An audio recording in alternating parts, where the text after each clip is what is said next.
Bonjour à tous. Cette vidéo va être la première d'une série de vidéos consacrée à l'interprétation du thème astral. C'est-à-dire que ça va être un cours pour débutants montrant de A à Z, étape par étape, comment interpréter son thème astral ou celui d'une autre personne. Ça répond, à mon avis, à une demande que je perçois non seulement dans les commentaires de certains livres, mais aussi dans les mails que je reçois. Comme support de cours, je vais utiliser le logiciel Morinus, que voici, qui est téléchargeable gratuitement sur mon site internet henridesurmont.com via l'onglet Morinus.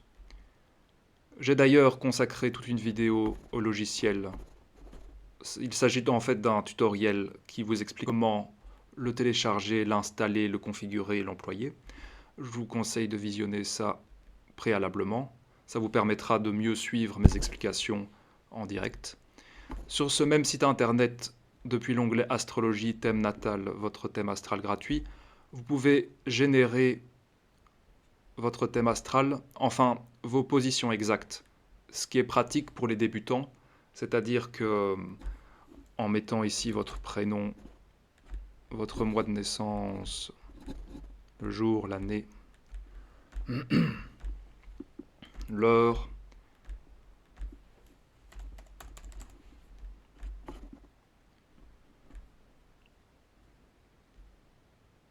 voilà, vous obtenez toutes vos positions exactes, planète en signe. En maison, ici il s'agit de la domification égale, mais vous pouvez également employer la domification Placidus si vous préférez, il y a un lien au-dessus. Ici on voit d'ailleurs qu'il y a le sceau de maison, ce qui est assez intéressant. Les aspects avec les orbes, c'est-à-dire que ici c'est plutôt complet, mais évidemment ce n'est pas une interprétation, c'est-à-dire que c'est le matériel pour l'interprétation, mais en tant que débutant, ça fait trop d'informations, tout ça est à synthétiser, à mettre en forme, à nuancer. C'est d'ailleurs pour ça que j'ai écrit toute cette longue introduction qu'à mon avis les gens ne lisent pas, mais au moins elle est là. Mais voilà, donc l'enjeu maintenant de la vidéo, enfin des cours que je vais vous présenter, ce sera finalement de vous donner les outils nécessaires pour interpréter proprement votre thème et celui d'autres personnes, et éviter finalement l'écueil qui est de recopier bêtement toutes les informations générées automatiquement. Un ordinateur finalement ne pourra jamais interpréter un thème astral. Peut-être que plus tard, avec l'intelligence artificielle, qui sait, ce serait intéressant d'ailleurs, mais non, j'en doute. Sur ce site internet, vous trouverez également un logiciel de numérologie, c'est-à-dire qu'ici, vous avez un générateur de nombre d'années personnelles et de chemin de vie. Mais ça, j'en parlerai dans une prochaine vidéo. Enfin, comme ça, vous savez que c'est là. Pour l'instant, on va se concentrer sur l'astrologie, sur les bases de l'astrologie, comme je le disais. Et donc, on va revenir au logiciel Morinus. Voilà, commençons. Comme thème d'exemple, je vais prendre la carte du ciel de mon grand-père Jean, qui est né en 1911 à Mariakerke. Donc ici, nous avons son thème astral, qui est la représentation des cieux d'un point de vue géocentrique, c'est-à-dire qu'on imagine que la Terre est ici. On va analyser ça ensemble. Je sais que pour les débutants, ici, tout ça, c'est du chinois. Ils voient un cercle, des lignes, des pointillés, des symboles. Mais finalement, c'est un langage qu'on doit apprendre, mais qui s'apprend assez vite. Et une fois qu'on l'a assimilé, il ne faut pas chaque fois se remémorer, avoir des aides-mémoire, c'est fluide. Comme une fois qu'on sait lire, c'est pour toute la vie. L'astrologie, c'est la même chose. Une fois qu'on connaît tous ces symboles, ça reste gravé dans la mémoire. Et chaque fois qu'on voit un thème, une nouvelle carte, on sait de quoi il s'agit, on sait lire la carte. Voyons ce qu'on a ici. Le cercle qu'on voit ici, le cercle extérieur, c'est le zodiaque. Vous reconnaissez sans doute les signes du zodiaque, le lion, le cancer, les gémeaux. Qu'est-ce que le zodiaque? Pour simplifier, il s'agit de l'écliptique, qui est coupé en 12 parties égales à partir du point vernal. Bon, je vais expliquer plus en détail. Le cercle ici qu'on voit, c'est l'écliptique, c'est-à-dire que c'est la trajectoire du Soleil vue depuis la Terre. Et le zodiaque, c'est une bande de la sphère céleste de 17 degrés qui est coupée en son milieu par l'écliptique.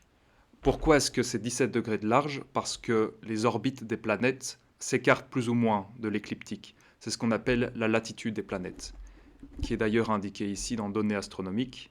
Vous voyez ici que la latitude du Soleil 0 degré parce que c'est la référence, et que les planètes s'écartent plus ou moins.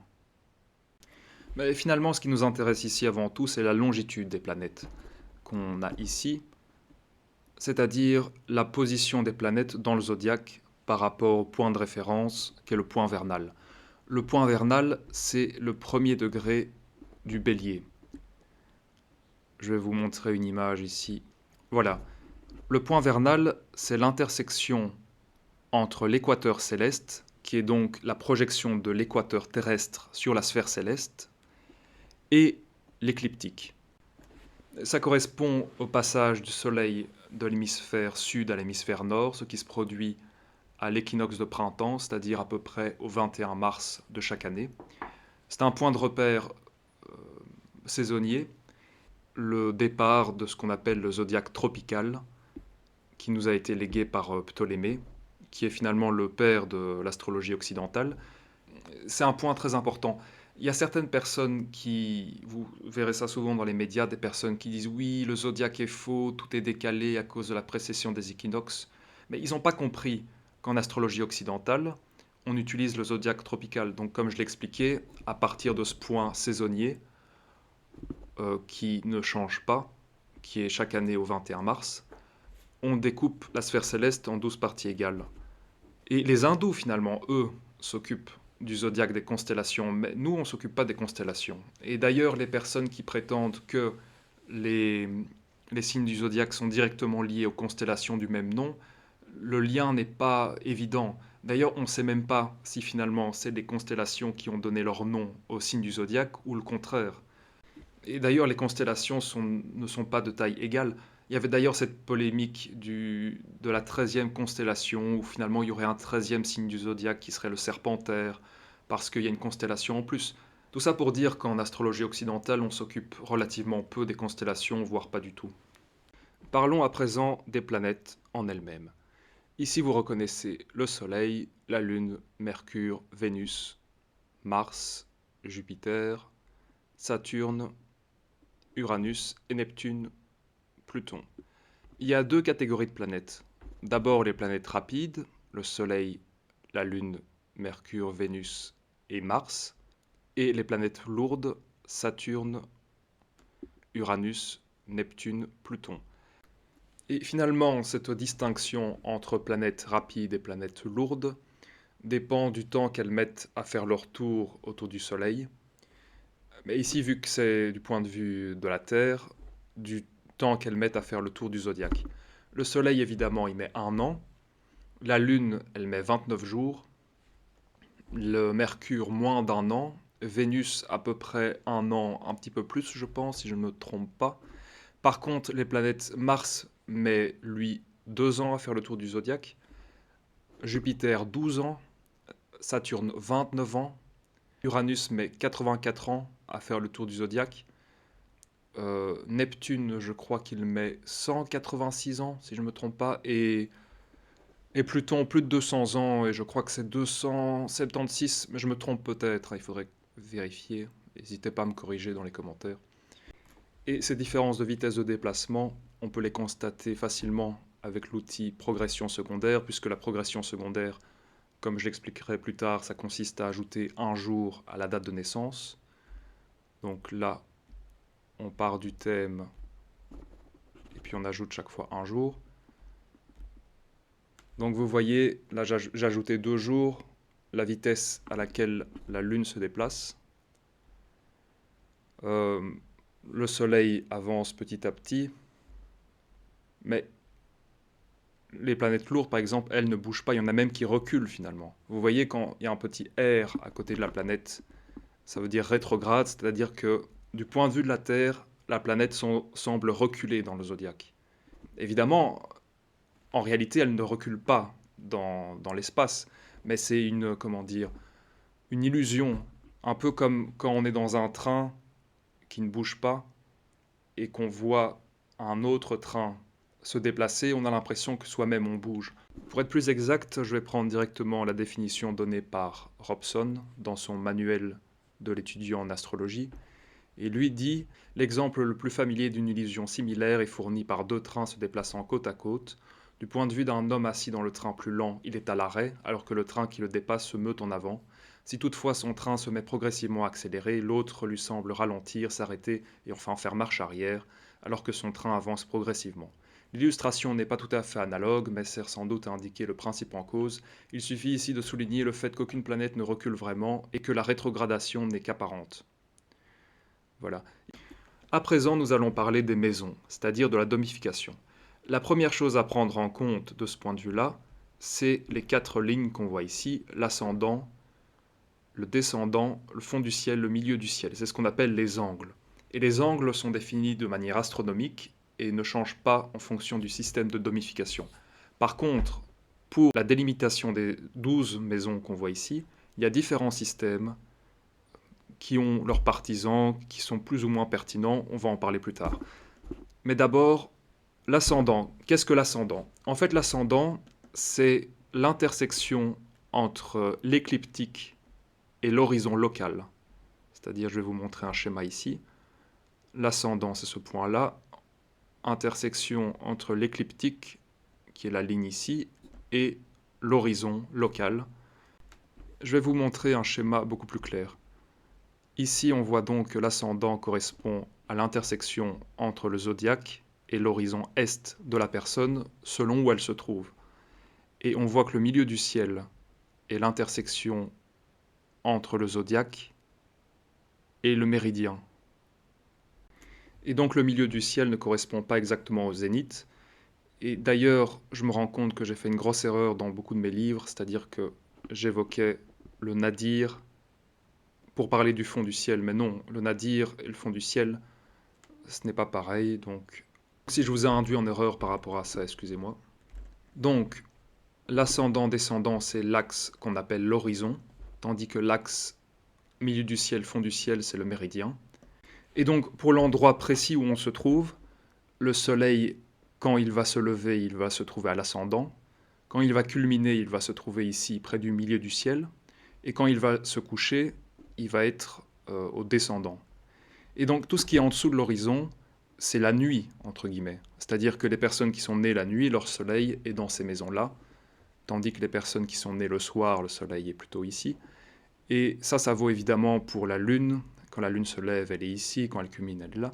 Donc ce que je veux dire par là, c'est que cette carte du ciel, c'est une représentation fidèle et précise en 2D d'une réalité 3D.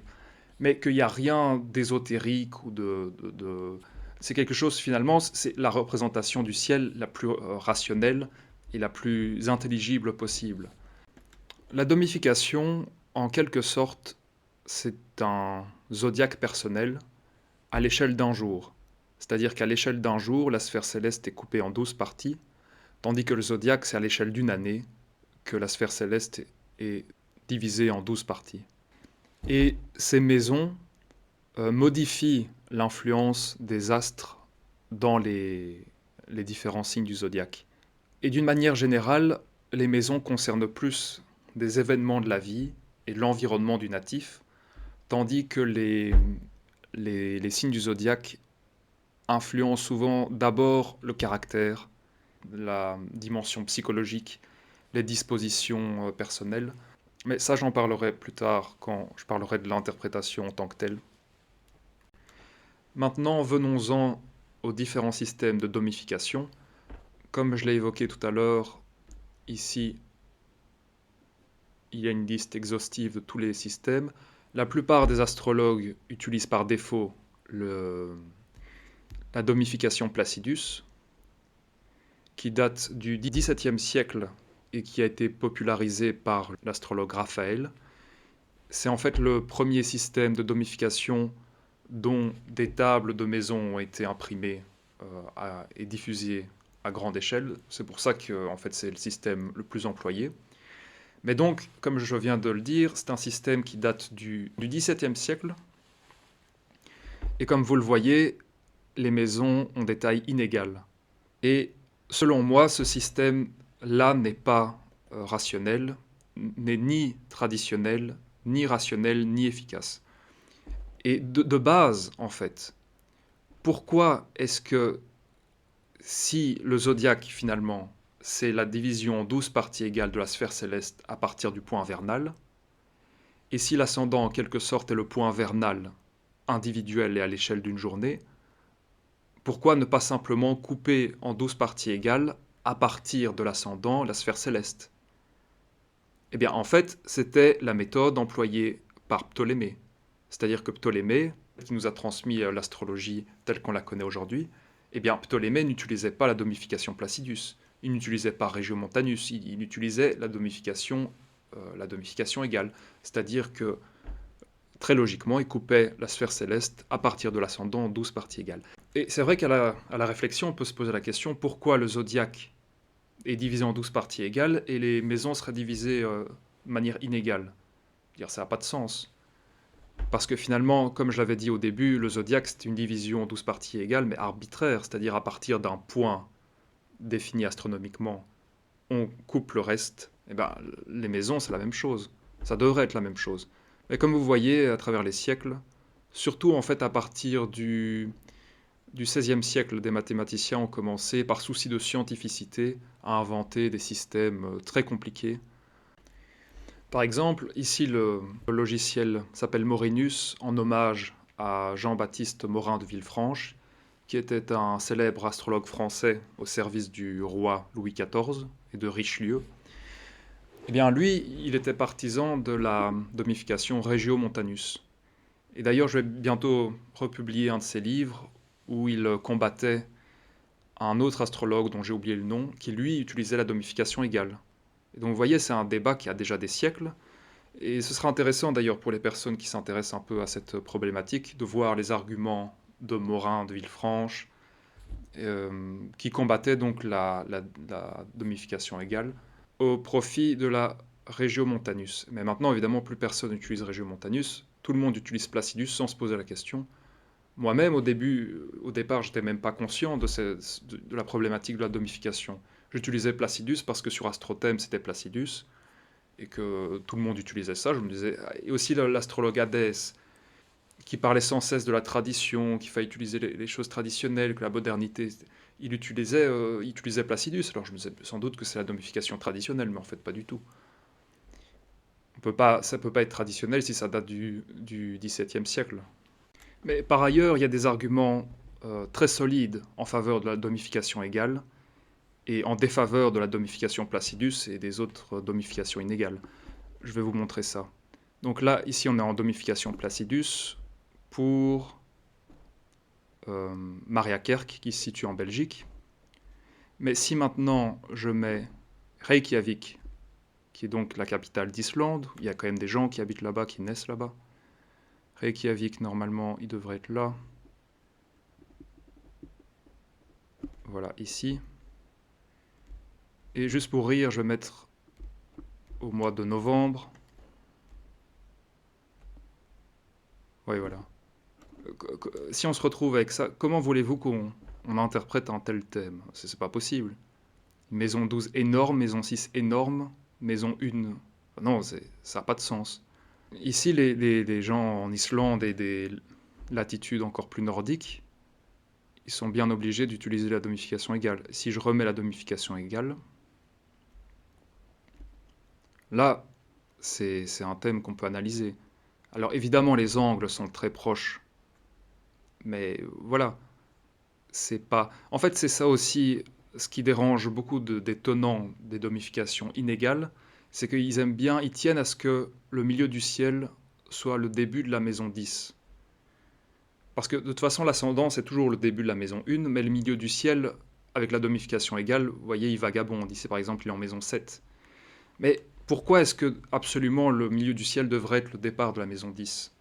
Personnellement, je fais une distinction entre les deux. La maison 10, c'est la maison, comment dire, des réalisations personnelles supérieures, de la carrière, des entreprises, tandis que la maison, que le milieu du ciel, c'est plus la destinée d'une manière générale.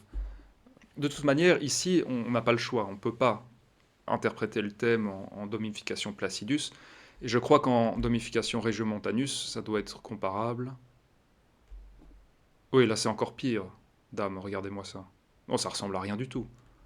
Donc, ça c'est un des arguments en faveur de la domification égale. Mais il y en a d'autres. En fait, dans la pratique, c'est la plus pertinente. Et ça, je crois l'avoir, entre guillemets, pas démontré, mais j'ai donné des indications à ce niveau-là dans mon livre La biographie à la lumière de l'astrologie, où j'ai interprété pas mal de thèmes. Ici, on voyait souvent que la domification égale était infiniment plus pertinente, mais évidemment pas pour des questions psychologiques, des questions vagues, mais vraiment en fonction de faits bien précis, connus. C'est assez frappant. D'ailleurs, si vous utilisez Placidus, je vous conseille vraiment d'essayer la domification égale. Je ne veux pas vous convaincre, ça m'est égal, vous faites ce que vous voulez. Mais vraiment, ça vaut la peine chaque fois de voir le thème en domification égale et comparer. C'est surtout bien aussi quand on connaît toute la vie de la personne, parce qu'évidemment, les maisons concernent plutôt les événements de la vie, l'environnement. Et donc, quand la personne est décédée, on a une vision plus claire des choses. Et maintenant, je dois préciser quelque chose d'important par rapport aux maisons. En fait, Ptolémée expliquait que l'influence d'une maison commençait 5 degrés avant sa cuspide. C'est-à-dire que la cuspide d'une maison, c'est son début, c'est la pointe. Ici, par exemple, c'est la cuspide de la maison 10. Eh bien là, Vénus, selon Ptolémée, est dans la maison 10, et pas dans la maison 9. Parce qu'elle est dans l'orbe de la maison, qu'elle est à moins de 5 degrés de sa cuspide. Et si on regarde ici les données astronomiques, donc la cuspide en domification égale est à 2 degrés de la balance, Vénus est à 29 degrés de la Vierge, donc oui, Vénus, selon Ptolémée, est en maison 10. Alors il y a d'autres astrologues qui disent qu'en fait, il y a les deux influences se conjuguent, c'est-à-dire que Vénus est dans la maison 9, mais aussi dans la 10. Et qu'en première partie de vie, c'est d'abord plutôt la 9 et puis la 10. Et donc, c'est un peu... c'est flexible, c'est pas non plus... Maintenant, je vais parler un peu plus en détail de l'ascendant.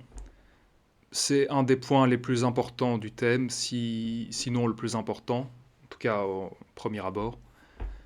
C'est-à-dire qu'en fait, si le thème était une maison, l'ascendant serait la porte d'entrée. Tout le potentiel du thème s'exprime à travers l'ascendant. Et finalement, son importance est telle que quand on parle du natif d'un signe, en fait, on fait référence à la position de l'ascendant. Par exemple, ici, on peut dire que c'est un natif du Capricorne, puisque l'ascendant est en Capricorne.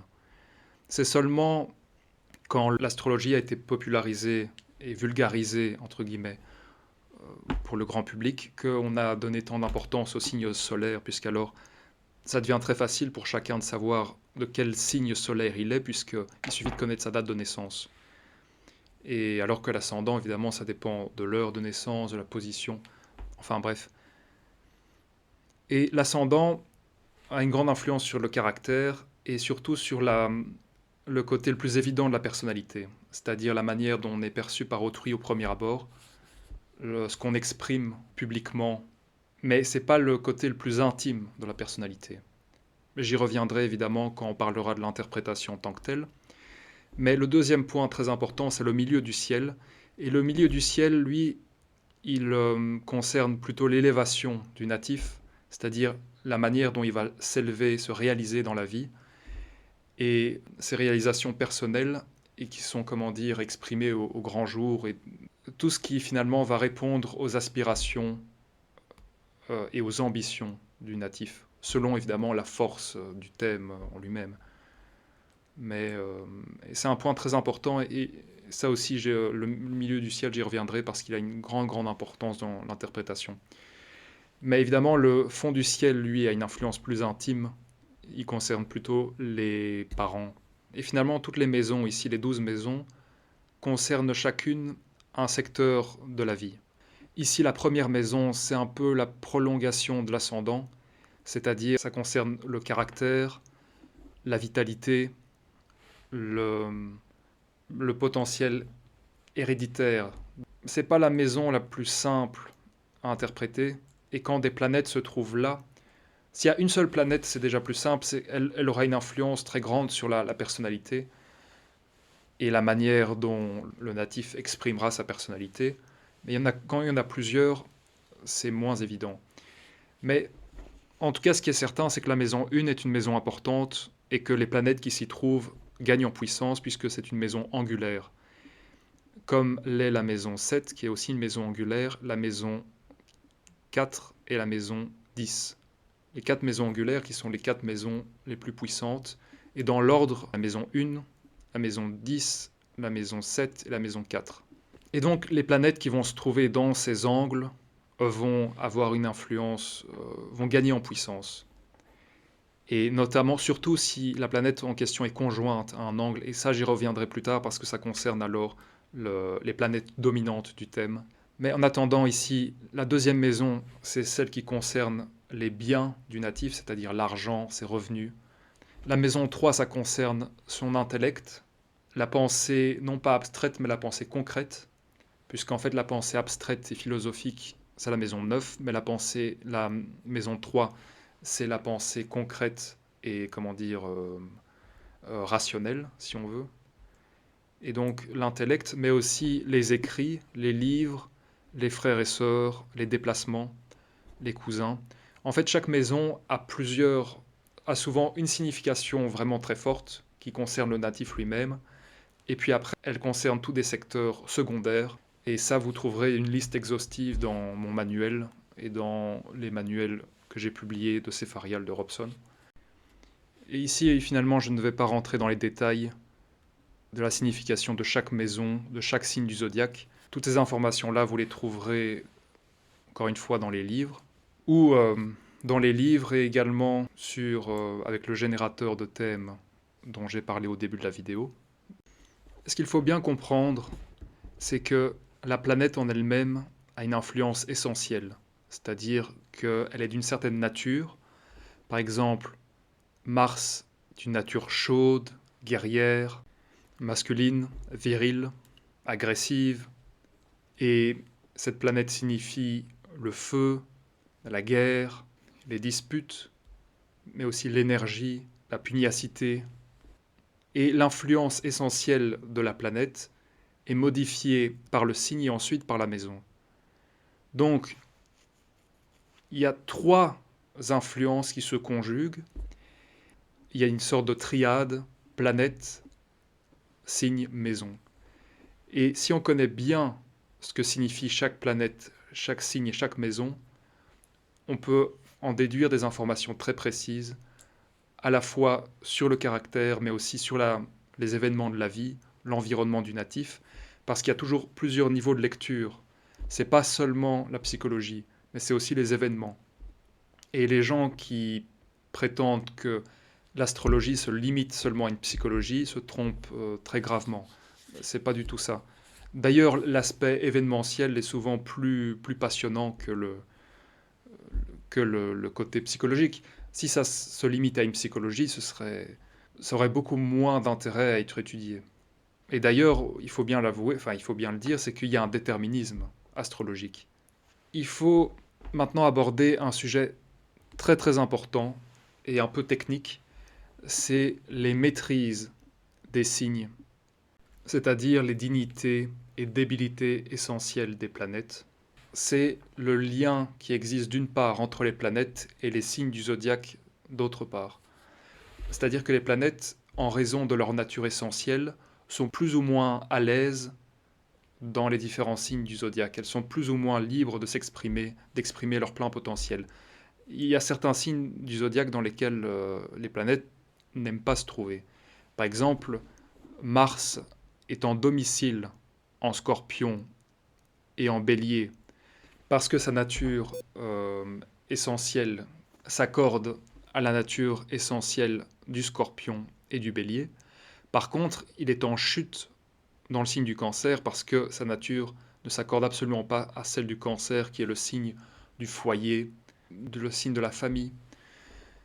Et donc, vous trouverez dans mon manuel un tableau qui répertorie à la fois les domiciles des planètes, mais aussi leur signe d'exil, leur signe de chute et leur signe d'exaltation. Et si elles ne sont ni dans leur domicile, ni dans leur exaltation, ni dans leur exil, ni dans leur chute, elles sont ce qu'on appelle pérégrines, c'est-à-dire elles sont de passage. Et elles dépendent du maître, du signe en question. Bon, pour une meilleure compréhension, je vais vous montrer directement le tableau des dignités et débilités essentielles des planètes. C'est-à-dire qu'ici on voit toutes les planètes, leur domicile, leur exaltation, leur exil, leur chute. Le plus important, s'il faut retenir qu'une seule chose, c'est ici la liste des domiciles. Ça, c'est vraiment très très important. C'est même indispensable. Et vous remarquerez que les luminaires ont un seul domicile, les autres planètes traditionnelles ont 2 domiciles, et Uranus, Neptune, Pluton, un seul domicile. Et vous remarquerez aussi que certains signes sont maîtrisés par 2 planètes. Par exemple ici Scorpion par Pluton, et par Mars. On va revenir au thème et on va voir ici quelles planètes sont en domicile, en chute, en exil ou en exaltation. Ici, le Soleil est périgrin en Vierge. Il n'est ni en débilité ni en dignité. Et donc, il dépend du maître du signe de la Vierge. Et le maître du signe de la Vierge, c'est donc Mercure. Pourquoi Mercure? Parce que le domicile de Mercure, c'est les signes de la Vierge et des Gémeaux. Ça veut dire que une planète qui se trouve en Vierge dépend de Mercure. Même chose si une planète se trouve en Gémeaux, c'est le cas de Pluton. Et quand c'est ce genre de cas, qu'une planète est pérégrine et qu'elle dépend d'une autre planète, on dit qu'une planète dispose d'une autre planète. C'est-à-dire que par exemple ici, Mercure dispose du Soleil. Le Soleil est à la disposition de Mercure, puisqu'il est dans son domicile. Ici, la Lune est pérégrine, elle dépend aussi. Mercure est en domicile, c'est-à-dire qu'il est particulièrement puissant dans ce signe-là. Vénus, par contre, est en chute, ici, dans le signe de la Vierge. Pourquoi elle est en chute? Parce que la nature essentielle de Vénus, qui est la planète de la féminité, de la séduction, de la volupté, du luxe, s'accorde mal au signe de la Vierge, qui est le signe du rationalisme, de la discrimination, de l'analyse. Donc elle est mal à son aise ici, elle est en chute. Et finalement, comment va se manifester les effets de la chute? Eh bien, soit la planète va être affaiblie, c'est-à-dire qu'ici la nature essentielle de Vénus va être faible, puisqu'elle ne va pas pouvoir s'exprimer dans ce signe, soit elle va être maléficiée. Et ça dépend un peu des planètes qui sont impliquées, des signes qui sont impliqués. Mais on va continuer avec les autres planètes.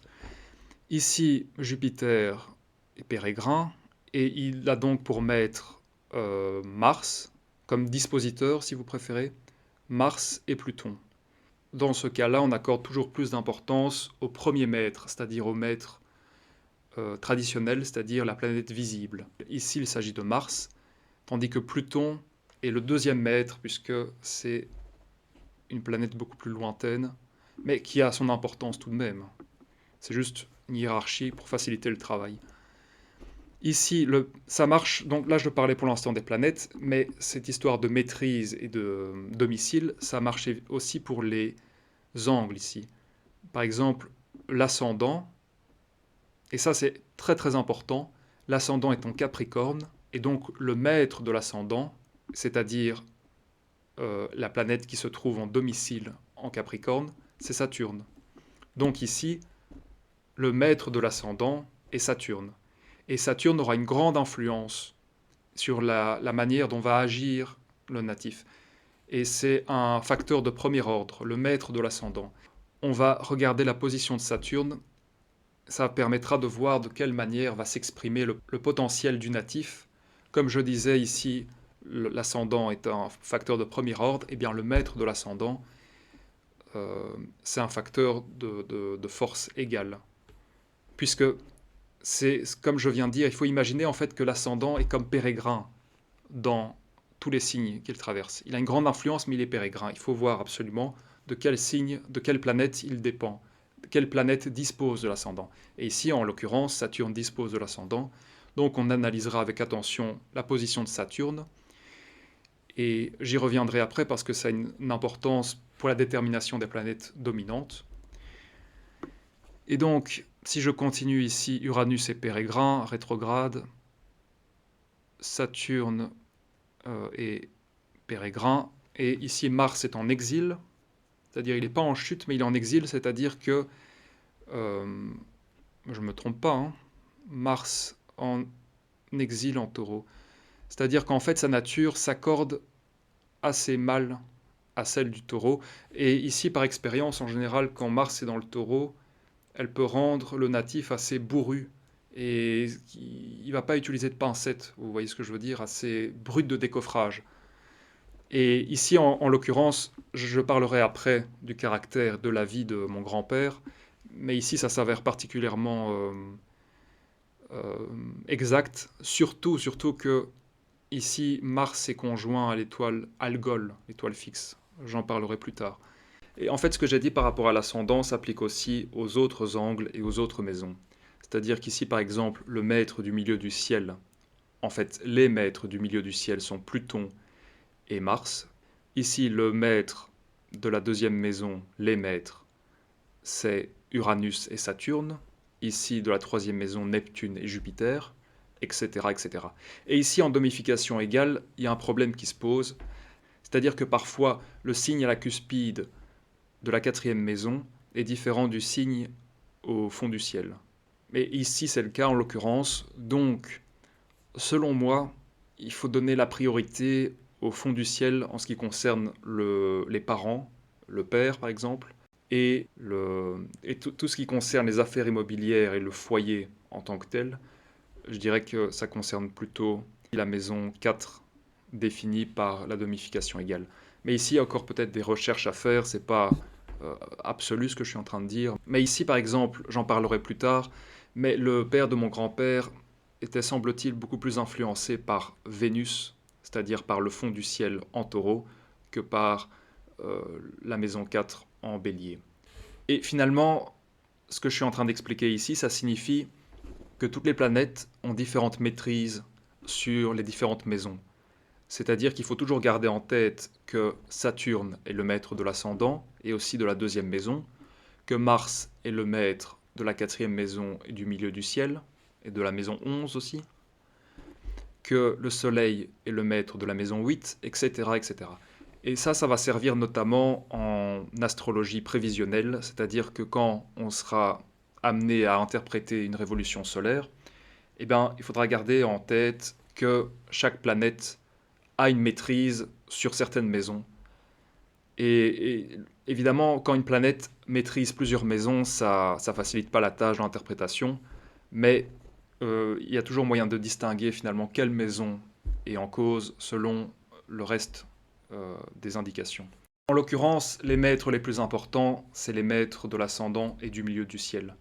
Après, pour les maîtres des autres maisons, c'est surtout intéressant quand la maison en question est vide. Par exemple, ici, la maison 2 est vide.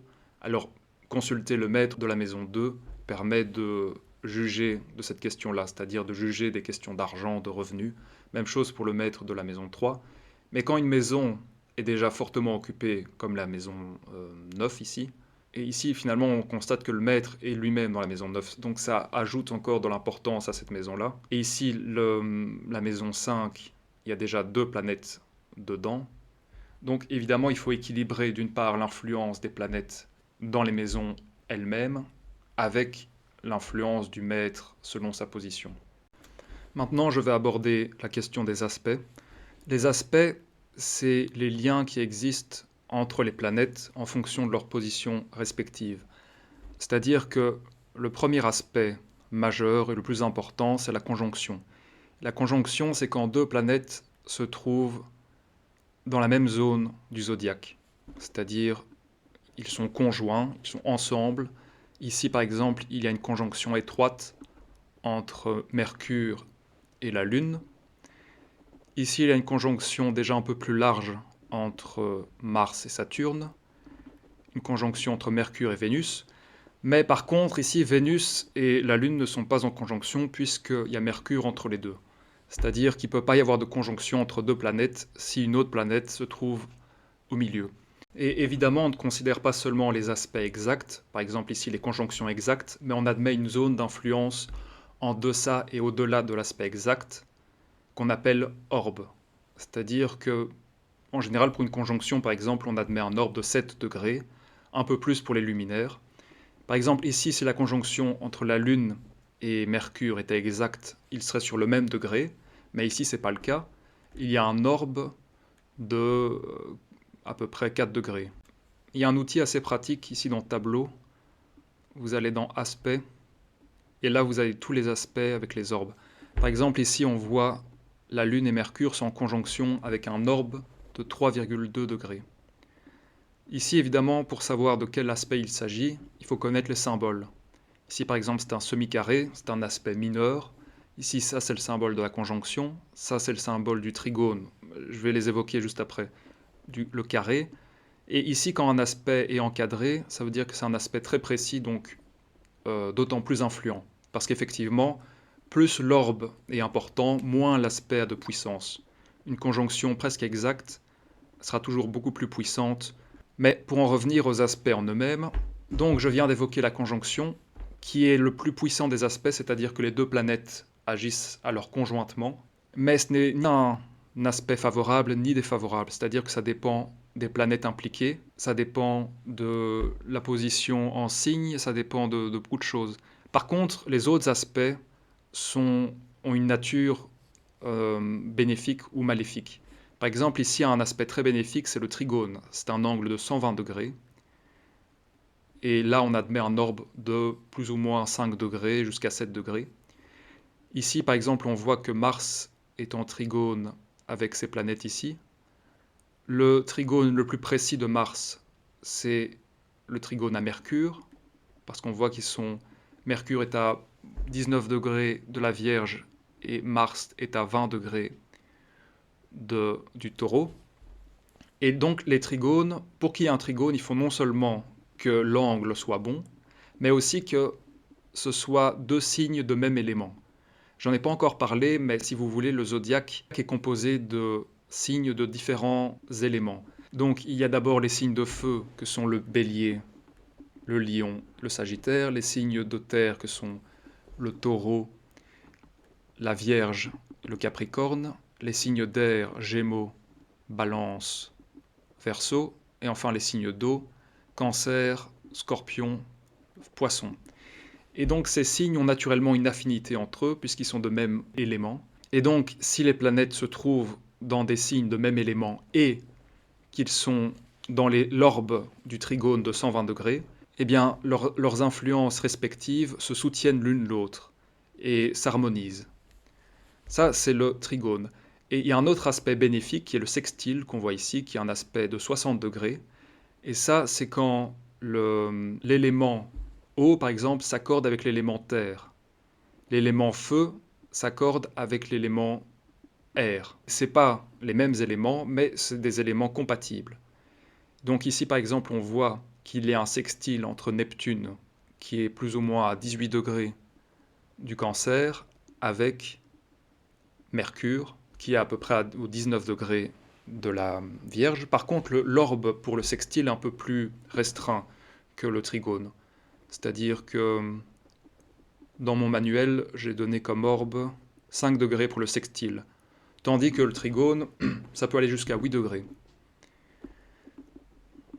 Quels autres aspects? Ça, c'est les aspects bénéfiques majeurs. Il y a maintenant les aspects majeurs maléfiques, ou plutôt violents. C'est par exemple ici le carré. Là, par exemple, on voit qu'il y a un carré entre Pluton et Vénus. Donc, c'est-à-dire qu'il forme un angle de 90 degrés et que c'est des éléments non compatibles. Par exemple, ici, un signe d'air avec un signe de terre. Ça pourrait être aussi le cas ici entre un signe d'eau comme le Cancer avec un signe de feu comme le Bélier. Mais si par exemple il y avait donc cet angle de 90 degrés, mais que Vénus se trouvait dans le signe de la Balance, il n'y aurait pas de carré. Il n'y aurait pas de carré puisque ce serait alors en signe compatible. C'est-à-dire que malgré l'angle maléfique, entre guillemets, comme Pluton est en signe d'air et que Vénus serait en signe d'air également, il n'y aurait pas de carré. Ça c'est très important parce que certains logiciels, notamment le mien sur mon site internet, indique des aspects qui ne sont pas influents vu qu'il s'agit d'éléments compatibles ou non compatibles selon les cas. Mais dans ce cas précis, l'aspect existe bien puisque les natures élémentaires des signes en question ne sont pas compatibles. Le deuxième aspect maléfique majeur, c'est l'opposition. Dans ce thème-ci, on n'a qu'une seule, c'est l'opposition entre Uranus et Neptune. Et ici, vous remarquerez que les signes en question sont compatibles, parce qu'en fait, les signes qui se font face dans le zodiaque sont complémentaires. Par exemple, ici, c'est un signe de terre en face d'un signe d'eau. Par exemple, la balance, signe d'air en face du bélier, signe de feu. Mais cependant, quand les astres sont opposés avec un orbe de 10 degrés, eh bien, on considère que leur influence s'entrechoque et se confronte. C'est donc considéré comme maléfique. Mais beaucoup d'astrologues, dont Robson, affirment que les effets de l'opposition sont moins maléfiques que les effets du carré, parce que justement, c'est entre signes complémentaires et c'est beaucoup plus facile à sublimer. Et après, finalement, comme tous les aspects, ça dépend des planètes impliquées. Une opposition entre Jupiter et Mercure, par exemple, ne sera jamais comparable à une opposition entre Mars et Saturne. Et d'une manière générale, je dirais qu'il ne faut pas accorder trop d'importance aux mauvais aspects. C'est-à-dire que ça, c'est un écueil sur lequel butent beaucoup d'étudiants, c'est-à-dire qu'ils jugent la carte en fonction des bons et des mauvais aspects. Si par exemple il y a beaucoup de bons aspects, comme ici, vous voyez, il y a beaucoup de trigones, l'étudiant va dire « Ah, c'est magnifique, c'est une bonne carte », et s'il y a des mauvais aspects, beaucoup de carrés, d'opposition, on va dire « Ah tiens, c'est mauvais, il y a beaucoup de dissonance ». Mais cependant, l'influence des aspects ne doit pas être surestimée. Il faut toujours évaluer la puissance des planètes impliquées.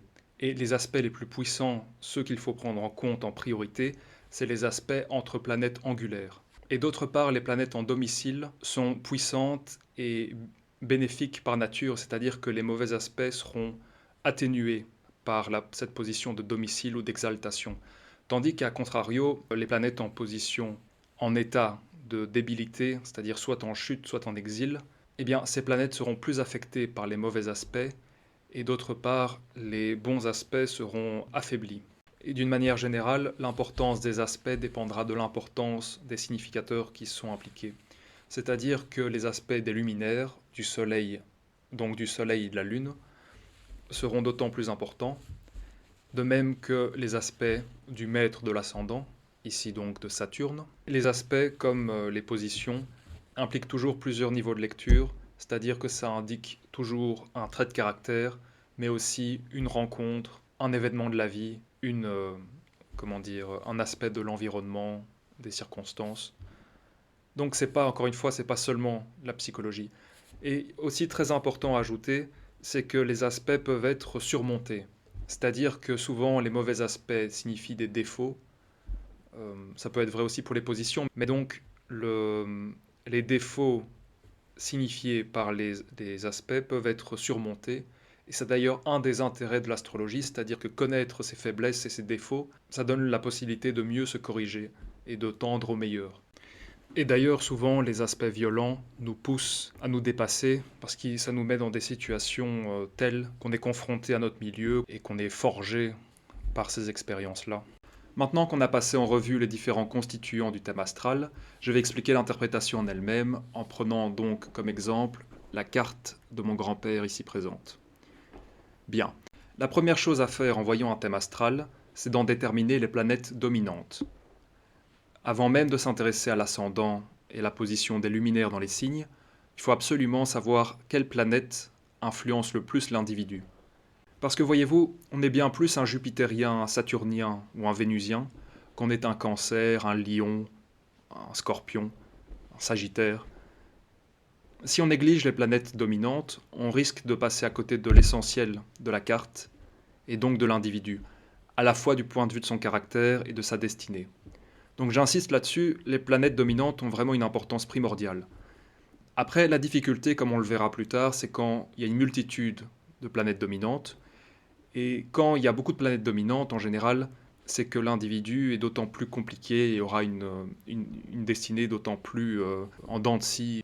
Maintenant, il faut savoir qu'on est influencé par au moins une planète dominante, mais qu'en général, il y a plusieurs planètes dominantes dont les influences doivent être hiérarchisées. C'est-à-dire qu'on est avant tout influencé par telle planète, Et puis à cette influence principale s'ajoutent des sous-influences d'autres planètes plus ou moins puissantes. Et donc, par exemple, on peut être martien avec une sous-dominante saturnienne et lunaire, par exemple. Donc une bonne interprétation des planètes dominantes dépendra de la capacité de l'astrologue à hiérarchiser ces planètes. Bon, concrètement, comment est-ce qu'on détermine les planètes dominantes d'un thème astral? La première chose à faire, c'est de choisir la planète culminante. La planète culminante, c'est la planète la plus élevée de la carte. C'est celle qui est le plus proche du milieu du ciel, du MC si vous voulez. Ici, en l'occurrence, il s'agit de Jupiter, qui est conjoint au milieu du ciel. Mais si Jupiter n'était pas là, la planète culminante serait Vénus. Donc la planète culminante est la planète la plus proche du milieu du ciel, mais la distance plus ou moins grande entre le milieu du ciel et la planète n'a finalement que peu d'importance. La planète peut même être en dessous de l'horizon. Si c'est la planète la plus élevée de la carte, c'est la planète culminante, donc elle fait partie de la dominante. Et par expérience, la planète culminante est vraiment très puissante, et souvent c'est la première planète dominante, d'autant plus quand elle est proche du MC comme ici. Et ça, je crois l'avoir montré dans mon livre La biographie à la lumière de l'astrologie. Dans de nombreux cas, on se rend compte que la planète culminante est un peu la clé du thème et que si on ne lui donne pas l'importance qu'elle mérite, eh bien on risque de passer à côté de l'essentiel. À propos de la planète culminante, j'ai écrit tout un article que vous trouverez sur mon site internet depuis l'onglet Thème natal. Et dans cet article, j'ai listé des personnalités selon leur planète culminante. Par exemple, d'abord, j'ai fait toute une liste de personnalités, j'ai été sur AstroThème, j'ai regardé toutes les personnalités les plus populaires, et puis j'ai classé ces personnes-là selon leur planète culminante. D'abord, donc, les personnalités ayant le Soleil comme planète culminante. Donc, par exemple, ici, Kate Moss, Brigitte Bardot, Jim Morrison, Chirac, le Roi Soleil, Louis XIV, Martin Luther King, et puis toute une liste. Ici, les personnalités ayant la Lune comme planète culminante. François Hollande, Dali, Palmade, et bien d'autres. Ici, les Mercuriens, les personnes ayant Mercure comme planète culminante. Ici, Vénus, Mars, Jupiter, Saturne, Uranus, Neptune, et enfin Pluton. Donc j'ai tenté de rester le plus objectif possible, en évitant de sélectionner les personnalités selon ce que je savais d'elles. Et j'ai l'impression qu'il y a une constante sous-jacente qui se dessine. Évidemment, à mettre en contexte avec le reste du thème, il n'y a pas que la planète culminante. Mais tout de même, quand on connaît les personnalités et les vies de ces personnages, eh bien, on comprend finalement que la planète culminante, effectivement, a beaucoup d'importance. Ici, par exemple, Balavoine, aussi bien à travers son œuvre qu'à travers sa personnalité, cet homme était dominé par Mars. Quand il parlait de sa bataille, mon fils, ma bataille, ses interventions musclées sur les plateaux de télévision. Même chose pour Zemmour, par exemple. On ne peut pas comprendre la personnalité de ce monsieur-là si on ne prend pas en compte Mars. Mars, c'est aussi la planète de la virilité, de l'action. Enfin, ici, j'ai mis un petit descriptif qui n'est pas exhaustif. Vous trouverez dans mon manuel une interprétation exhaustive, plutôt complète pour chaque planète. Vénus, c'est déjà ici un peu plus complexe. D'ailleurs, ici, je ne suis même pas certain que Stanley Kubrick ait Vénus comme planète culminante, c'est peut-être à corriger. Enfin bref, on va en revenir à Morinus. Pour ceux que ça intéresse, je mets le lien dans la description. Voilà. Donc ça, c'est la première chose à faire, c'est déterminer quelle est la planète culminante. La seconde classe de planètes dominantes, c'est les planètes conjointes aux angles. C'est-à-dire qu'ici, Jupiter est conjoint étroitement au milieu du ciel. Mais si par exemple, Vénus était proche du milieu du ciel, conjointe au milieu du ciel, elle serait aussi une planète dominante. Ce serait d'abord Jupiter, la première dominante, puisque Jupiter est culminant. Et la seconde planète dominante, En l'occurrence, ce serait Vénus, puisqu'elle serait conjointe au milieu du ciel. Donc ça vaut pour les autres angles, et on admet pour la conjonction un orbe de 5 degrés. C'est-à-dire que quand une planète est à 5 degrés au-delà ou en deçà de l'angle, elle est considérée comme conjointe à l'angle, donc elle fait partie des planètes dominantes. Ici, c'est le cas pour Pluton. Donc Pluton peut être considéré comme une planète dominante, et le descendant n'est pas l'angle le plus puissant. C'est-à-dire qu'en fait, il y a un ordre de puissance pour chaque angle. Le milieu du ciel, c'est l'angle le plus puissant, suivi par l'ascendant, suivi par le descendant et par le fond du ciel. C'est-à-dire qu'il y a une hiérarchie. Ici, par exemple, Jupiter, en tant que dominante, est plus puissant que Pluton. La troisième classe de planètes dominantes, c'est quand une planète est conjointe au maître de l'ascendant. Ici, c'est le cas de Mars, qui est conjoint au maître de l'ascendant Saturne.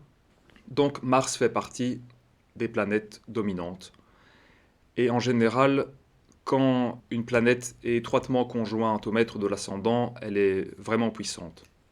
C'est le cas par exemple dans le thème de Adolf Hitler, qui a un ascendant Balance, et on voit que son maître de l'ascendant Vénus est très étroitement conjoint à Mars, ce qui fait de lui un martien, avec tout ce que ça implique. La quatrième classe de planètes dominantes, c'est quand une planète est conjointe à un luminaire, c'est-à-dire soit au Soleil, soit à la Lune.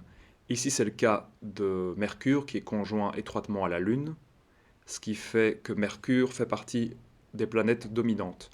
Mais il faut ici préciser quelque chose, c'est que la planète conjointe à un luminaire sera d'autant plus puissante pour un homme s'il s'agit du Soleil et pour une femme s'il s'agit de la Lune. C'est-à-dire que la Lune influence davantage la femme et le Soleil l'homme. Donc ici, on peut deviner que la dominante mercurienne le concerne son caractère, mais concerne notamment sa femme, son épouse. Et d'ailleurs, ici, j'en parlerai plus tard, mais effectivement, sa femme était mercurienne. En tout cas, elle était fortement influencée par le signe des Gémeaux. Donc pour récapituler, d'abord, la planète culminante, les planètes conjointes aux angles, avec la hiérarchie dont j'ai parlé, les éventuelles planètes conjointes au maître de l'ascendant, et enfin les planètes conjointes au luminaire. Et donc, dans ce thème astral-ci, les planètes dominantes dans l'ordre de puissance sont Jupiter, planète culminante conjointe étroitement au milieu du ciel, Mars conjoint à Saturne, maître de l'ascendant, Pluton conjoint au descendant, et Mercure conjoint à la Lune. Et pour classer les planètes dominantes selon leur puissance, il faut toujours aussi considérer leur position en signe, c'est-à-dire est-ce qu'elles sont en domicile, est-ce qu'elles sont en chute, est-ce qu'elles sont en exil, en exaltation. Et si une planète est en domicile, elle sera d'autant plus puissante. Et par exemple ici on remarque que Mercure est en domicile en Vierge, et d'ailleurs qu'il dispose de Pluton, puisque Pluton est en Gémeaux, qui est un signe régi par Mercure. Donc ce qu'on peut dire par là, c'est que dans ce thème-ci, a priori, Mercure sera plus puissant que Pluton. Donc pour refaire l'ordre, je dirais d'abord Jupiter, Mars, Mercure et enfin Pluton. Donc vous voyez, il faut vraiment juger au cas par cas, bien analyser la situation. Et surtout, il ne faut pas se tromper sur la première dominante. Et encore une fois, en général, ce sera, selon mon expérience, la planète culminante. Donc il ne faut vraiment pas la négliger. Et d'ailleurs, comment dire, certains thèmes, eh bien, la seule planète dominante, c'est la planète culminante, puisqu'il n'y a pas de planète conjointe au maître de l'ascendant, ni aux angles, ni au luminaire. Donc, c'est la seule planète dominante, la planète culminante. Mais ça, c'est assez rare. En général, il y a au moins 2 ou 3 ou 4 planètes dominantes.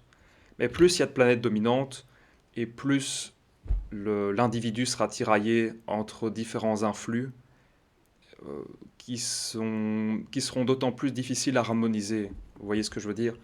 C'est ce que Hadès affirmait, que trop de dominante, ça peut impliquer une forme de conflit intérieur, de tiraillement, surtout que ces différentes planètes impliquent des contradictions.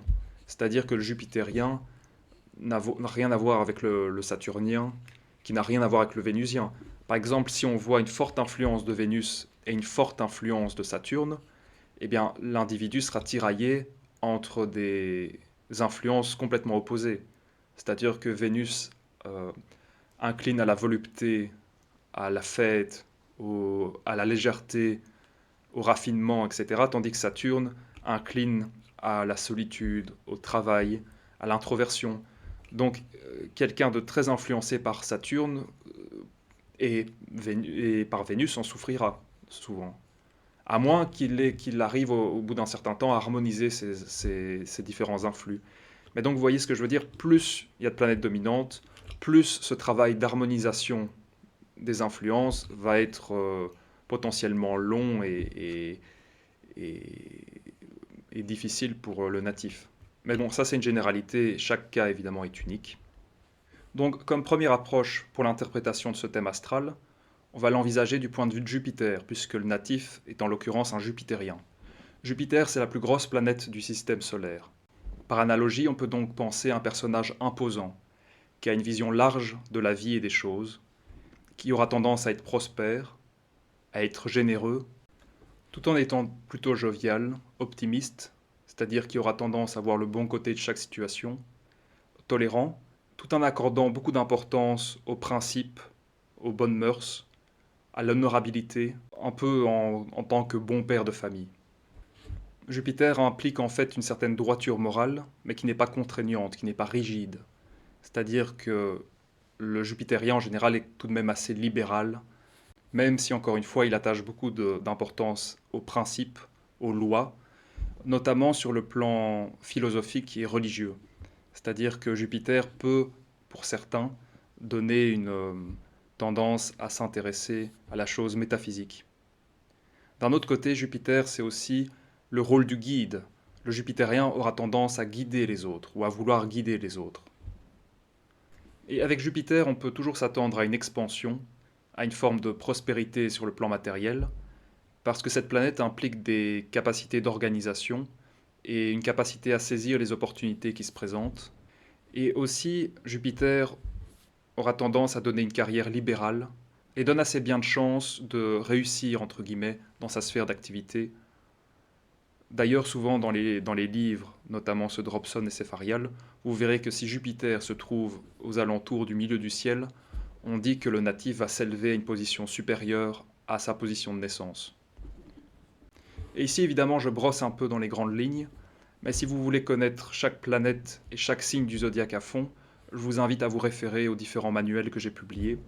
Le manuel complet est un bon départ. Et là, vous trouverez finalement des explications exhaustives. Comme seconde planète dominante, on a donc Mars. Mars implique la virilité, l'énergie, la combativité, le besoin de se surpasser, et même parfois la brutalité et la violence. Et ici, c'est d'autant plus pertinent que Mars se trouve en Taureau, où il est en exil, mais c'est pas pour autant qu'il perd en puissance, c'est plutôt que son influence est un peu viciée. C'est-à-dire que ça donne une personnalité assez brute de décoffrage, pas très diplomate, et potentiellement colérique. D'autant plus qu'ici Mars est conjoint à Saturne. Et comme cette conjonction a lieu en maison 5, on peut imaginer que cela influencera les enfants. Et comme on le verra par la suite en évoquant la biographie de ce monsieur, tout cela est très très pertinent. Mais en attendant, Mercure est la troisième planète dominante. Mercure est la planète de l'intellect, du mouvement et de l'échange. C'est une planète qui tend à rendre curieux, intellectuellement plutôt vif, touche à tout, au risque de se disperser. C'est aussi une planète qui tend à rendre assez loquace, parfois un peu agité, et aussi potentiellement assez nerveux. C'est-à-dire que Mercure a une maîtrise sur les nerfs, et les mercuriens ont une propension à la nervosité. Ici, évidemment, l'influence de Mercure est à mettre dans le contexte du thème, avec les autres dominantes, Jupiter, Mars, et évidemment les positions en maison. Mais pour les planètes dominantes, voilà plus ou moins le tableau. Et dans ce thème, il y a tout de même quelque chose de remarquable, c'est que toutes les planètes quasiment sont en signe de terre, avec l'ascendant en signe de terre également, Capricorne. Ça fait que ce natif va être plutôt terre à terre, méthodique, avec un grand sens de l'ordre et du devoir, étant plutôt prudent, minutieux, ferme. Tout cela, c'est des notions des signes de terre. De manière plus particulière, l'ascendant Capricorne implique une extériorité plutôt sérieuse, grave, peu expansive émotionnellement parlant, plutôt introverti souvent, qui choisit ses mots, qui se maîtrise, qui a une grande force de travail, beaucoup d'ambition et le désir de s'élever au-dessus de la masse, d'une manière ou d'une autre, avec également une tendance à l'érudition et la capacité à s'isoler intellectuellement parlant du monde extérieur. Et en fait, l'influence de l'ascendant Capricorne va quelque peu modifier l'influence de Jupiter en tant que planète dominante, c'est-à-dire que certains traits jupitériens vont être atténués. Par exemple, le côté expansif, jovial, bon vivant de Jupiter aura moins facile à s'exprimer avec un ascendant Capricorne et toutes ces planètes en signe de terre. L'ascendant, encore une fois, modifie l'influence de Jupiter mais ne la supprime pas. C'est-à-dire qu'on retrouvera toujours les traits jupitériens, mais dans ce contexte-là. Mais ce qui est très intéressant ici, c'est que l'ascendant est dans le signe du Capricorne, mais dans le décan de Jupiter. Parce que si on regarde ici, je vais dans Options, Apparence, et là je peux afficher les décans en cliquant ici, décan, ok. Et là tous les décans s'affichent et on voit que l'ascendant est dans le décan de Jupiter. Et ici, si vous voulez connaître la signification de chaque décan, je vous renvoie au manuel d'astrologie de Cépharial, qui a donné des interprétations très précises des décans, souvent très pertinentes, pas toujours positives, donc c'est à manier avec discernement et prudence. C'est peut-être pas à conseiller aux débutants, mais en l'occurrence ici, si je me réfère à la signification de ce décan précis, eh bien, Cépharial nous dit ceci. L'esprit est magistral, plein d'ambition, mais souvent assailli de doutes. Les sympathies sont restreintes et le natif est généralement fortement sectaire ou disposé à des austérités religieuses et dans certains cas à l'auto-immolation. Parfois fataliste ou encore croyant en l'occultisme, le natif est toujours craintif de son destin, mais néanmoins porté par une confiance en soi et une grande ambition. Les parents assistent ou entravent le progrès du natif, un mal secret menace la vie, la renommée d'un destin juste, le décan donne un sentiment religieux très fort, capable d'éveiller un idéal élevé et digne. Donc vous voyez ici, ça permet vraiment de donner des précisions très intéressantes quant au décan en question. Et on le verra plus tard, mais cette description est très pertinente vis-à-vis du caractère et de la destinée du natif. Je vais maintenant évoquer la vie et le caractère de mon grand-père, afin de voir de quelle manière tout cela se reflète à travers son thème astral. Je ne l'ai pas connu personnellement, mais j'ai posé des questions à mon oncle et à ma tante, c'est-à-dire à son fils et à sa fille, afin d'en savoir plus et de connaître des détails. Mais pour mettre un peu de contexte, c'est un homme qui est né dans la grande bourgeoisie belge, dont le père était un diplomate ayant passé beaucoup de temps en Chine et qui à la fin de sa vie était devenu ambassadeur du Paraguay à Bruxelles. Je sais que mon grand-père, à la base, avait une vocation de prêtre, c'est-à-dire une vocation religieuse. En fait, il voulait devenir prêtre missionnaire. Donc ça, c'est pour le contexte. Je sais qu'après, il s'est marié assez tardivement, il a eu des enfants, et qu'il est devenu très riche suite à l'héritage d'une tante. Maintenant, on va voir ce que son fils et sa fille disent de lui. Voyons d'abord ce que dit sa fille. Papa était de religion janséniste. Un janséniste, en gros, c'est un chrétien qui va être enclin aux austérités et aux rigueurs de la religion, c'est-à-dire le côté le plus contraignant de la doctrine. Très dur avec lui-même et ses enfants. Il fallait les dresser et les baptiser car ils naissent dans le péché. Mais la dureté avec lui-même, évidemment, c'est lié au Capricorne et au signe de terre dont on parle. Et le fait qu'il applique cette doctrine à ses enfants, c'est lié au fait que Mars et Saturne sont en maison 5. Parce que la maison 5, évidemment, c'est la maison des enfants. Donc, Mars et Saturne ici, dans le signe fixe du taureau, ça va donner des méthodes d'éducation très sévères, très strictes, rigoureuses, austères même, spartiates. D'autant plus que Mars est conjoint à l'étoile fixe Algol, qui est une étoile violente. Et en fait, il était non seulement dur avec ses enfants, mais il les frappait. Surtout le fils aîné. C'est-à-dire que maintenant, le fils aîné est un peu sourd d'une oreille tellement il recevait des baffes et des soufflets. Il était vraiment... En fait, c'était un homme assez violent, et notamment avec ses enfants. Pas avec sa femme, mais oui, ses enfants, il les battait. Mais évidemment, à l'époque, c'était beaucoup plus courant que maintenant, mais malgré tout, il exagérait de ce point de vue-là. Je crois même qu'une fois, parce que mon oncle à table prenait trop de beurre ou de confiture, il avait planté son couteau dans la main de mon oncle. Il a encore la cicatrice. Vous voyez le genre. Mais après, il n'était pas mauvais. C'est juste qu'il était nerveux et colérique. Bon, voyons la suite du texte. Il souffrait des nerfs, ses intérêts, apprendre les langues étrangères, anglais, flamand, allemand, lecture du National Geographic. Alors, l'intérêt pour l'étude des langues, ça découle de la maison 9, qui est fortement occupée, qui, comme on le sait, est la maison des hautes études, de la religion, de la philosophie, mais aussi de l'étranger.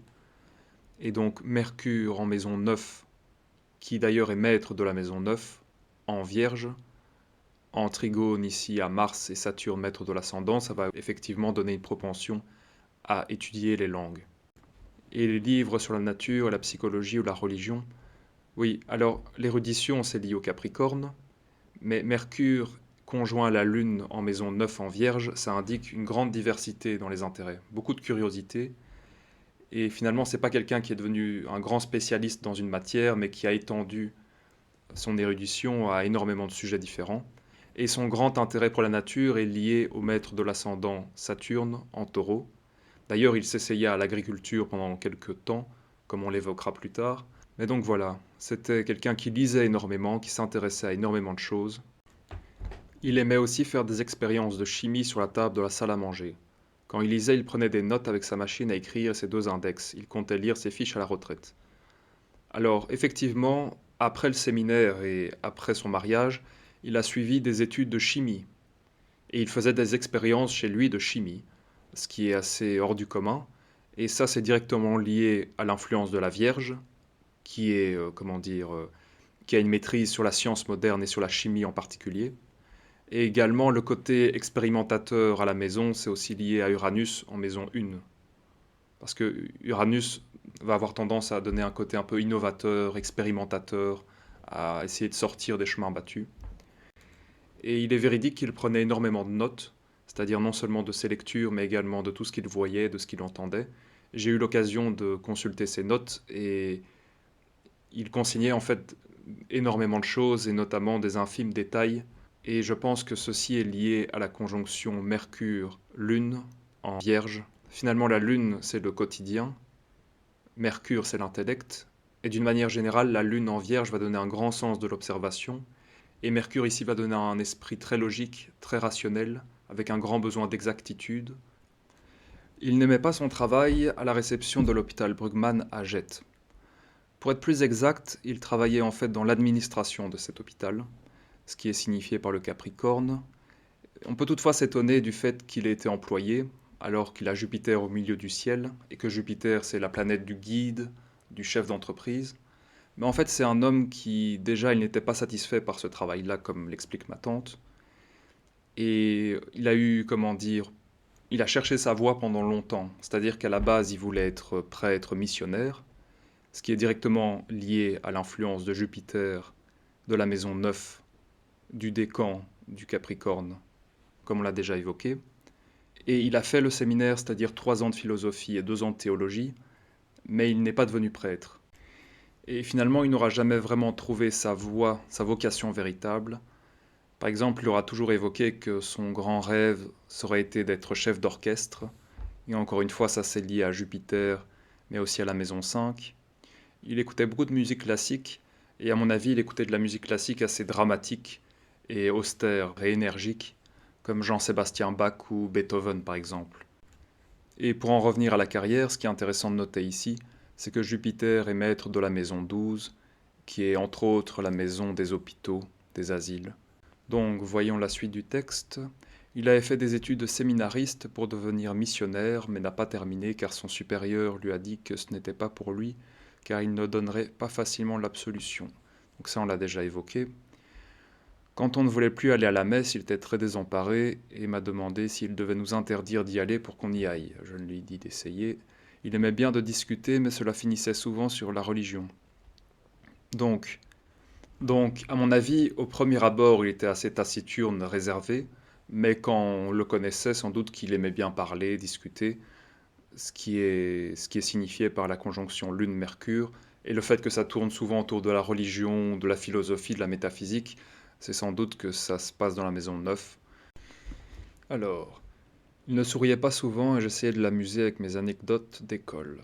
Papa pouvait être très généreux, il donnait aussi chaque année un ami missionnaire en Afrique. Donc la générosité, comme je l'ai évoqué, c'est lié à Jupiter, qui se trouve ici en maison 11, la maison des amis. Donc il gâtait maman à ses anniversaires. Comme j'ai déjà évoqué, il était donc très dur avec ses enfants, mais il s'entendait bien avec sa femme, et sa femme d'ailleurs qui était spiritualiste, très religieuse, avec des tendances mystiques, ce qui est signifié ici par Neptune en maison 7, qui est la maison du conjoint. Neptune en maison 7, parfois ça peut plutôt signifier un conjoint instable et trompeur, mais ici, le maître de la maison 7, qui est la Lune, est sextile à Neptune, ce qui est particulièrement favorable. Et on reconnaît ici l'affinité intellectuelle autour de la religion entre le mari et la femme. Donc c'est-à-dire que ce n'était pas une union uniquement passionnelle, mais il y avait une véritable affinité spirituelle entre l'époux et l'épouse. Il ne souriait pas souvent, mais était relax quand il était à la mer. Donc oui, ça c'est un peu la même chose, c'est-à-dire la Lune en sextile à Neptune en Cancer, le Soleil entre la Lune et Neptune, ce qui donne aussi une certaine sensibilité. Il insistait pour qu'on se lave les mains avant les repas. Ça, c'est sans doute lié à Vénus en Vierge qui donne une certaine attention à l'hygiène. Il avait beaucoup de principes et voulait que ceux-ci soient respectés. Ses phrases favorites étaient "c'est par principe" et une autre "trop de bruit". Donc ça rejoint un peu ce que j'avais expliqué avec Jupiter et euh, Capricorne. C'est-à-dire que le Capricorne stimule certains aspects de Jupiter au détriment d'autres. Il aimait toujours apprendre, surtout les langues et la spiritualité, et se posait beaucoup de questions voulant savoir la vérité à tout prix. Il prenait les Écritures très au sérieux, n'aimait pas les changements dans l'Église, se demandant ce qui resterait. Ses défauts, très colérique et peu patient. Il était beaucoup plus approchable quand on était seul avec lui. Qualité très sensible et adorant les animaux et la nature. L'amour de la nature, donc encore une fois, je crois que c'est lié à la position du maître de l'ascendant en maison 5 en taureau. Très honnête, ça on peut le comprendre, il avait un job en Afrique où il devait vendre quelque chose auquel il ne croyait pas et il ne pouvait pas. Le job en Afrique, la maison 6, le maître de la maison 6, Mercure en maison 9. Je ne sais pas exactement de quel job il s'agissait, mais apparemment ça n'a pas duré très longtemps. Consciencieux, voulant bien faire les choses ou ne pas les faire du tout, économe et un peu spartiate, il était scrupuleux comme moi et avait un souci de justice et était découragé de voir l'état du monde. Donc oui, on voit que en fait, le thème évoque bien les aspects a priori contradictoires, c'est-à-dire qu'il pouvait se montrer très généreux à certaines occasions, mais était tout de même économe, et, et il n'était pas généreux du tout avec ses enfants, par exemple. Là, c'était plutôt du dressage.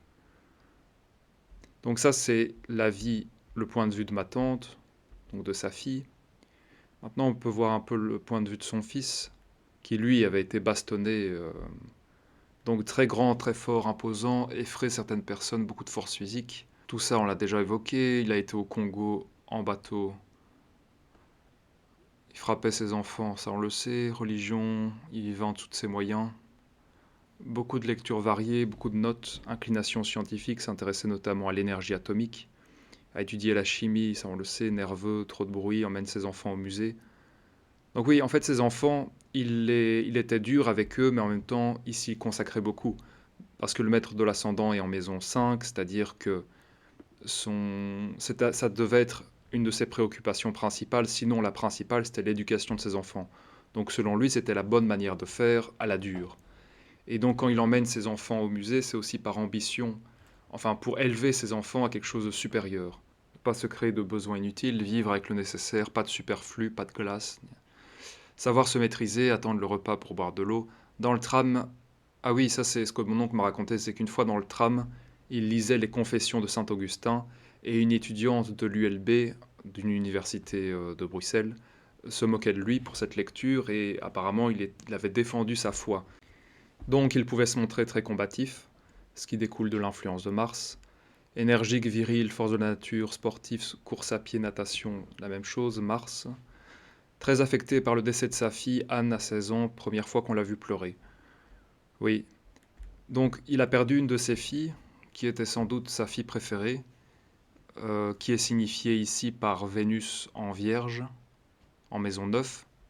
Vénus qui est la maîtresse de la maison 5, la maison des enfants.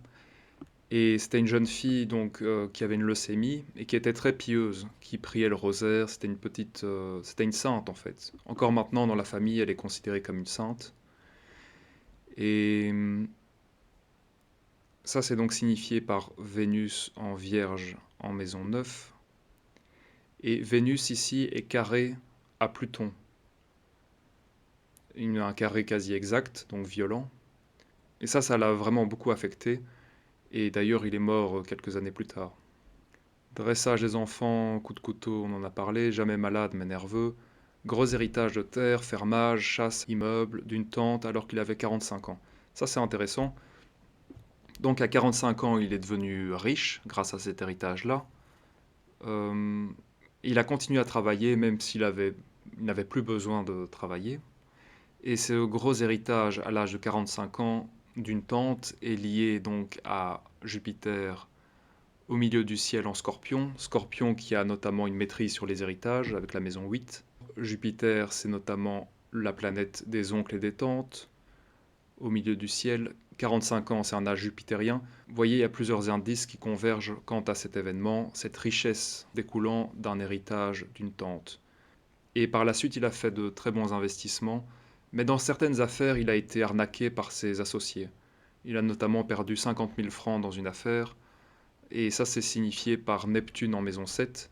Et ça, a priori, en fait, j'ai posé spécifiquement la question à mon oncle pour savoir s'il avait été arnaqué par des associés à cause de cette position-là. C'est suite à cela qu'il m'en a parlé, mais sinon il n'en aurait pas parlé spontanément. C'est-à-dire que là, j'ai vu quelque chose dans le thème astral qui me semblait intéressant, et ce qui a entraîné une question. Donc voilà, arnaqué par ses associés dans une affaire, perdu 50 000 francs, jouait du piano et aurait voulu être chef d'orchestre, ça on en a déjà parlé, multilingue, grand intérêt pour les plantes, la nature, les petits animaux, les insectes, stage d'agriculture pendant 1 an, mais abandon car trop tributaire du climat. Donc ça, c'est encore une fois les animaux, les petits animaux, les insectes liés à la maison, à la Vierge, et les terres, l'agriculture, le taureau, religion avec la femme, problème avec la justice, car il a violenté un domestique qui avait ouvert un piège à guêpes. Oui, là, à mon avis, il a perdu son procès parce il avait tabassé un domestique. Parce que le domestique en question avait ouvert un piège à guêpes, ce qui avait apparemment énervé mon grand-père. Voilà. Il en imposait, des gens avaient peur de lui. Oui. Voilà, ça c'est pour le témoignage de mon oncle. Maintenant, je peux encore donner quelques détails. Oui, il faut savoir qu'en fait, mon grand-père est mort d'une tumeur au cerveau. Peut-être suite à une chute en vélo, selon certains, une chute sur la tête, mais bon, ça on ne pourra jamais le vérifier.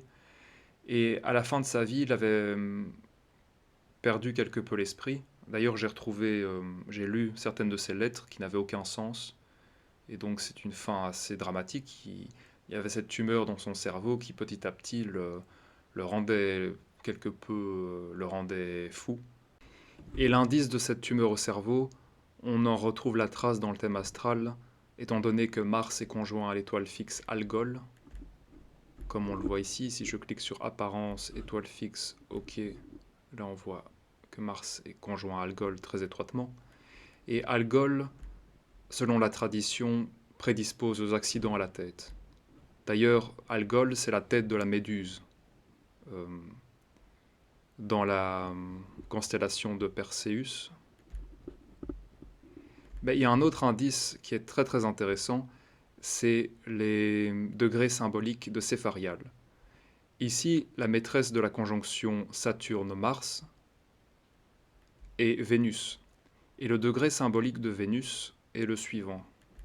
Je vais vous le montrer. Vénus, 29 degrés de la Vierge. Alors, l'image, c'est un homme debout qui est sans tête ou dont la tête est couverte d'une étoffe noire. Degré d'obscurcissement. Disposition très mélancolique, esprit excentrique, chercheur de secrets, aimant les études nocturnes, un reclus. On est menacé d'une maladie mentale ou d'un danger de blessure à la tête. Aussi devra-t-on être très prudent dans ses études, sinon on terminerait ses jours dans le chaos et la confusion de l'esprit. C'est assez incroyable parce que finalement ça décrit exactement la fin de mon grand-père. Donc c'est même assez effrayant. Et ça encore une fois c'est tiré de l'œuvre de Cépharial. Sur mon site internet vous trouverez toute la liste des degrés. Et j'insiste, c'est à utiliser avec discernement, parce que des degrés comme ça, il y en a beaucoup, c'est-à-dire qu'il n'y a pas que des choses positives. Et comme on le voit, ça peut s'avérer être très pertinent. Et d'ailleurs, si on regarde les autres degrés, le soleil, un rocher solitaire saillant d'un désert de sable, degré de pauvreté. Avec beaucoup de fixité, de solidité, gravité du caractère qui tend vers l'agnostisme, étant froid, mathématique, dur, très exact dans ses méthodes de pensée, mais se trouvant dépourvu des qualités émotives qui rendent la vie plus réaliste qu'une théorie problématique. Mais ça, encore une fois, c'est très très pertinent. Un peu indolent, on manque de direction et de but en possédant un grand pouvoir de résistance et de patience, peu de chance, ce qui est en partie dû au manque de capacité d'exécution, ou en partie aux conditions de naissance et de son milieu. Manque de direction et de but, ça c'est vrai que finalement, sa vocation, il a eu du mal à trouver sa voie et peut-être qu'il ne l'a jamais vraiment trouvée. Le Saturne, le maître de l'ascendant, oui, donc quand vous consultez les degrés symboliques, moi je vous conseille de consulter les degrés des luminaires, c'est-à-dire Soleil, Lune, maître de l'ascendant, et éventuellement le dispositeur d'une conjonction importante ou d'un stellium, c'est-à-dire d'un amas planétaire, comme ici c'est le cas de Vénus, qui est la dispositrice de la conjonction Saturne-Mars, dans ce cas-ci. Et donc Saturne est sur le degré un hibou perché sur un arbre dans les branches, un serpent est enroulé, degré d'anticipation, nature silencieuse, attentive, inclinée à la prudence, méthodique et économe, susceptible d'attaque par des moyens inattendus qui renverseront beaucoup de projets soigneusement préparés. Voilà. Vous voyez qu'en fait, les degrés et les décans permettent de confirmer ce qui est déjà dans le thème. Ça permet de noircir le trait là où c'est nécessaire. Donc voilà, ici il ne s'agit pas d'une interprétation exhaustive évidemment, mais d'une première approche où on voit finalement que le thème astral signifie non seulement des traits de caractère, mais également des événements. Et encore une fois, je pense que la première chose à faire, c'est de déterminer les planètes dominantes et d'ensuite s'intéresser aux positions planétaires pour voir de quelle manière les positions planétaires modifient l'influence des planètes dominantes. Dans le prochain cours, je montrerai de quelle manière on étudie le thème sur le plan prévisionnel, c'est-à-dire les révolutions solaires, les progressions secondaires et les directions symboliques. Donc avant de se quitter, je vais vous montrer rapidement les livres qui pourraient vous être utiles. Là, on est sur mon site internet.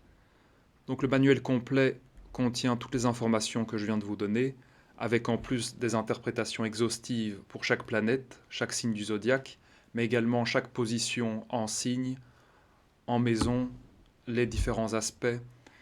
C'est, comme son nom l'indique, c'est plutôt complet. Ici, l'interprétation du thème astral, c'est 15 interprétations exhaustives de thèmes astraux. Des interprétations plus complètes, évidemment, que ce que je viens de faire.